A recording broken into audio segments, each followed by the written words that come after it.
अभी समय पे तंत्र का कितना प्रकोप इस दुनिया में हो रहा है, लेकिन हमारी दुनिया में ऐसे बहुत से ऐसे महान लोग भी हैं ये इस तंत्र को मानते भी नहीं हैं।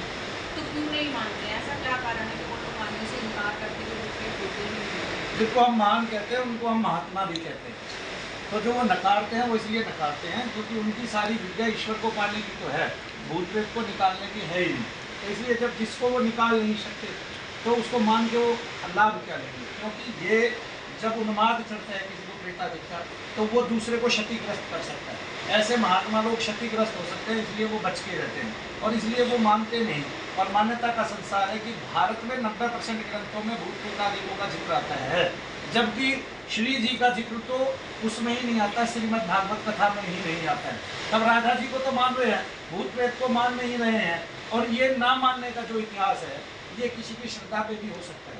आपने राधा जी को मान लिया, जबकि 90% ग्रंथों में भूत प्रेतादिकों का जिक्र है। भूत है, प्रेत है, प्रमथ है, पिशाच है, यक्ष है, किन्नर है, विद्याधर है, कुष्मांड है, भट्ट है ना। ऐसे बहुत सारे जो है प्रेतादिकों की योनियां है। बेताल है, बेताल भगवान को भी बोलते हैं। बेताल एक बेताल नाम का राक्षस भी होता है जो पूरे शमशान पे राज्य करता है।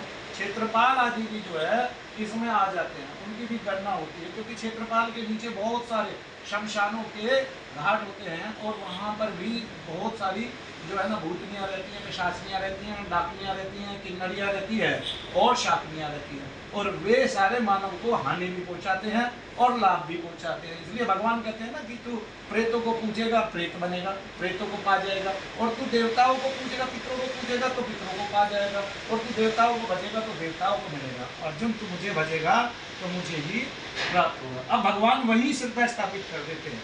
जैसे किसी व्यक्ति के जीवन की शुरुआत अगर प्रेत पूजने से हो जाए और सर घुमाने से हो जाए, वो वहीं तक सीमित रहेगा, वो ऊपर बढ़ ही नहीं सकता। ये ईश्वर का वरदान है। तो उसकी श्रद्धा ही वहाँ स्थापित कर देंगे, वहाँ से दिखने नहीं देंगे। जैसे आपने बताया ना कि मैंने मान लिया हनुमान जी को पूज लिया, फिर मेरी सारी श्रद्धा वहीं चली गई, अब मैं किसी और को मान ही नहीं पा रही हूँ, किसी और को दिमाग में रख ही नहीं पा रही हूँ।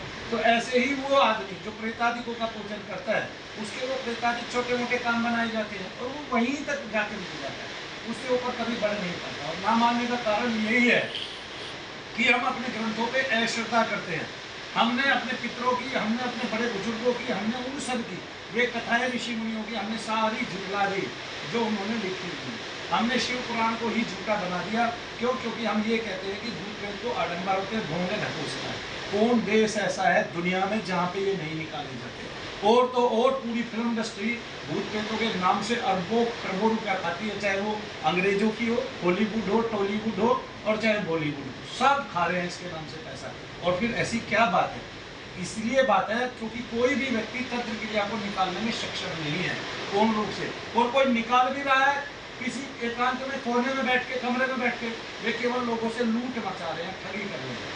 और मनु भैया अकेले ऐसे इस संसार में जिन्होंने सरेआम सबके सामने बैठ के प्रेतादिकों के भार को बताने की कोशिश की। यहाँ तक कि जो लिख के देते थे कि आपको प्रेत है कि नहीं है, वे भी टीवी पे आके नकार जाते हैं कि निगेटिव ऊर्जा होती है, पॉजिटिव ऊर्जा होती है। वे उस निगेटिव ऊर्जा का रूप बताना नहीं चाहते कि भूत प्रेत होते हैं। ठीक है, मनु भैया के लिए ऐसे पूरे ब्रह्मांड में जिन्होंने इस बात पे जोर दिया कि भूत प्रेत होते हैं। लेकिन हम क्या सोचते हैं कि सारे टीवी वाले, चैनल वाले सब ये सोचते हैं कि जो भूत प्रेत होते हैं ना, वो हाथी जैसे दिखते होंगे, वो बड़े बड़े दिखते होंगे। वो दिखते नहीं है एक्चुअली में, वो सूक्ष्म है। जो आपके माथे पे जो छोटी सी बिल्लियाँ लगी हुई है, पुत्र वो ही काले रूप में शरीर के अंदर भ्रमण करता है बहुत तेजी के साथ, और उसमें बेचैनी होती है, उसका सदैव उच्चाटन होता है। वो योनि केवल भागते रहने की होती है और उसमें स्थिरता नहीं होती, और उसके जो कर्म है वो फट जाते हैं घंटा ध्वनि सुन के, भगवान का नाम सुन के।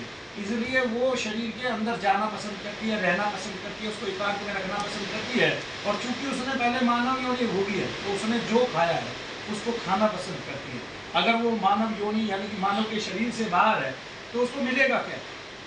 खार, थूक, लार, पसीना, ठीक है, रक्त, मांस, मज्जा, मेद, इन सब के स्वाद उसके पास होते हैं, और सड़े हुए जल के जितनी दुर्गंधियां हैं संसार में वो भूत प्रेत पिशाचों का गहना है, उनका भोजन है। और जितनी सुगंधियां हैं संसार में, वे सारे के सारे देवताओं का गहना है और देवताओं का भोजन है। और उसको पाके देवता हर्षित होते हैं, आपकी इंद्रिया पुष्ट होती है, इंद्र देवता प्रसन्न होते हैं, आपका मन जो चंद्रमा के समान है वो पुष्ट होता है, और आपकी ऊर्जाएं बढ़ती रहती हैं। और पूरी रात्रि भर आपके शरीर में जो रक्त प्रवाह करता रहता है, उसमें शक्ति बढ़ती रहती है, उसका बल बढ़ता रहता है।